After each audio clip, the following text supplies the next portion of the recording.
એનું નામ પછી નગર આરતીમાં જે આવે છે આરતીમાં ત્રાંબાવતી નગરી આવે. અચ્છા, આપણા ભુજ વિહાર કઈ ચાલો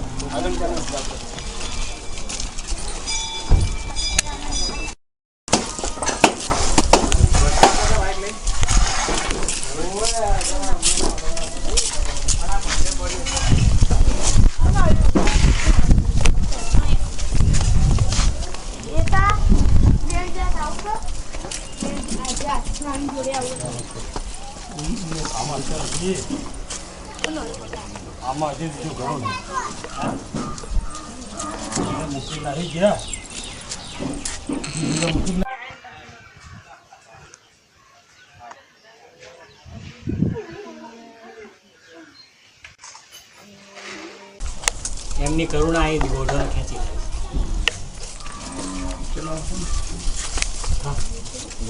પથ્થર છે ને આ રીતે આપણે ધાગધ્રા તરફનો પથ્થર છે. પથ્થર તો તમારે ત્યાંથી લાવ્યા ધાગધ્રા એ જ પથ્થર છે. ત્યાં ધાગધ્રાનો જ પથ્થર. ધરતી અહીંયાની છે. ધરતી ત્યાંની છે.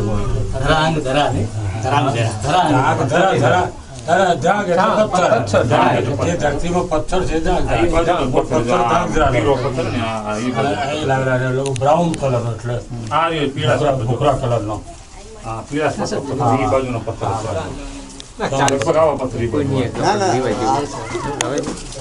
કૃષ્ણભાઈ પેલું પાથરવાનું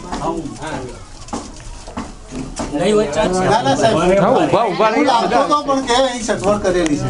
પાછી આપણી હોસ્ટેલમાં લેવા ગયા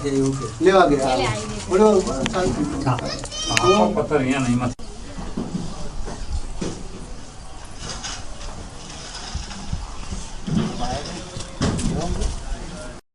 એટલે આ જ જગ્યા અમે અંદર આ ખોદકા વખત જોવા આવેલા બહુ નાના શાળામાં ત્યારનું ખોદકામ એટલે કોણે કર્યું? હા પુરાતત્વ સાથે ના, પુરાતત્વ એટલે કોઈ કઈ ઘરમાં બનાવતું મકાનનો પાયો ખોદતા હતા? પડેલું હતું.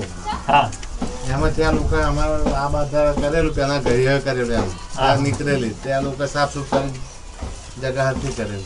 બરાબર. અહીંયા આખે મોટી મોટી કોઠીઓ બધું નીકળતી એના બધું પડી રહેલું માટીના મોટા મોટા કુંડ ને એ બધું હા, ખોદકામમાં નીકળેલું. બરાબર.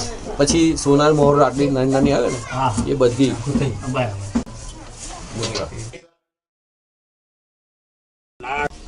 ટોટલી ઘસાઈ ગયું છે. ઈરાનો વિસ્તાર ખરો ને ગુજરાતનો ખંભાતથી માંડી સોમનાથ વગેરે એક કચ્છ સુધી બૌદ્ધોની વસ્તી બહુ મોટી છે. મુસ્લિમ આક્રમણો નાગ રક્ષક છઠ્ઠી સદીમાં થઈ ગયું. પરિચિત છે. છઠ્ઠી સદીમાં અરબો આવ્યા ખંભાત પર અને તેને આક્રમણ થયું. પછી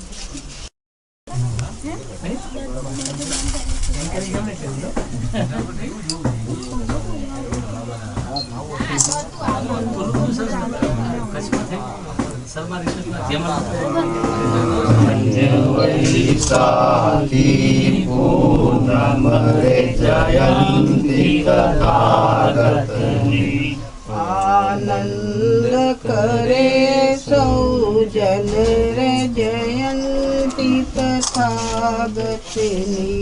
આનંદ કરે સૌ જન રે જયંતી તથાગતની. રાણી મહામાયા મૈયર જવાની કળ્યો. રાણી મહામાયા મૈયર જવાની કળા. વાટે આવ્યું સુંદર વન રે નામે લુંબીની. વાટે આવ્યું સુંદર વન રે નામે લુંબીની. ધન વૈશાખી પૂનમ રે જયંતી તથાગતની. ધન્ય વૈશાખી પૂનમ રે જયંતી તથાગતની. શરણં ગચ્છામિ. શરણં ગચ્છામિ. માતા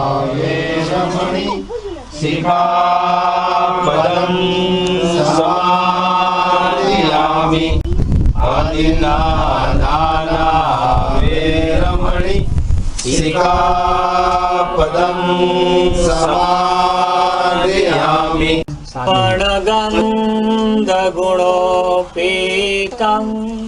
एकं कुसुमसन्तति पूजयामि मुनिन्दस्य श्रीपादसरोरुहे पूजे बुद्धं कुसुमेन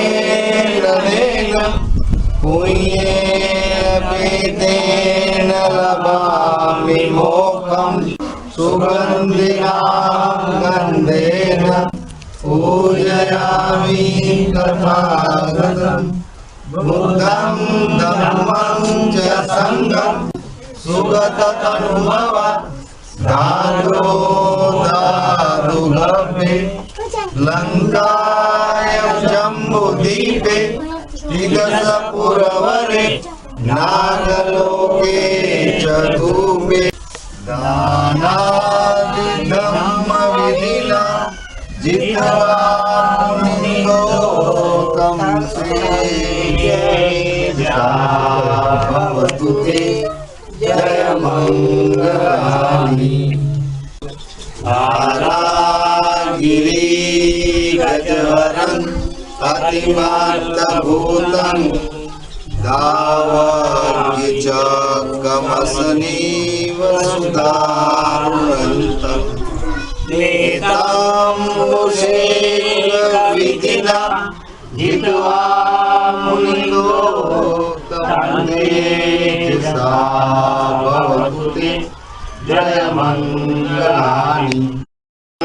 चरे सुचरितं नतं दुचरितं चरे ब्रह्मचारी सुखं सेति अस्मि लोके परं विच न तावता दम्मदरो यावता बहुभासति यो जपम्पि सुत्वानं धम्मं कायेन पश्यति संवेदमदरो ओति यो धम्मं न पमज्जति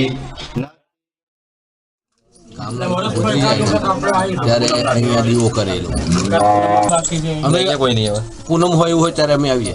2 દિવસ પછી મોટી પૂર્ણિમા છે, ધર્મચક્ર પ્રવર્તન દિવસ, અષાઢી પૂર્ણિમા, જે દિવસે ભગવાને, અને જો કે આપણે 17 તારીખે આનુષાંગિક જ આપણે ભેગા છીએ. બુદ્ધત્વ પ્રાપ્તિ પછી અષાઢી પૂર્ણિમા સુધી એમણે જે આંતરિક જે કંઈ હતું એ બધું ચાલ્યું, અને અષાઢી પૂર્ણિમાના દિવસે ધર્મને એમને બહાર પ્રસ્થાપિત, એટલે જગતમાં બહાર પ્રકાશિત થયું. જો બુદ્ધે આ કામ ના કર્યું હતું અષાઢી પૂર્ણિમાએ તો જગતમાં અંધકાર રહે, અને કોણ જાણે શું થયું હોય ખબર નહીં. એટલે આજના 2 દિવસ પછી જ આ છે. એટલે આવતી મને એવું લાગે કે બહુ દૂર નથી, આવતી અષાઢી પૂર્ણિમા આપણે આવી ઉજવવી ખંભાતની અંદર જ, અને આપણા મિત્રો બધા જે આ મહોલ્લામાં રહે છે એ લોકોને જેટલા થાય લોકોને કે ધર્મચક્ર પ્રવચન કરવાનો આ ઉત્તમ તક ચાકરી છે, તે શ્રદ્ધાને વિકસિત કરી છે, અને એના પ્રજ્ઞાનું પાછું આપણે ડેવલપ કરવું છે કે આ ખરેખર શું છે વાસ્તવમાં, એ વાત આપણે આડા લોકોને સમજાવી.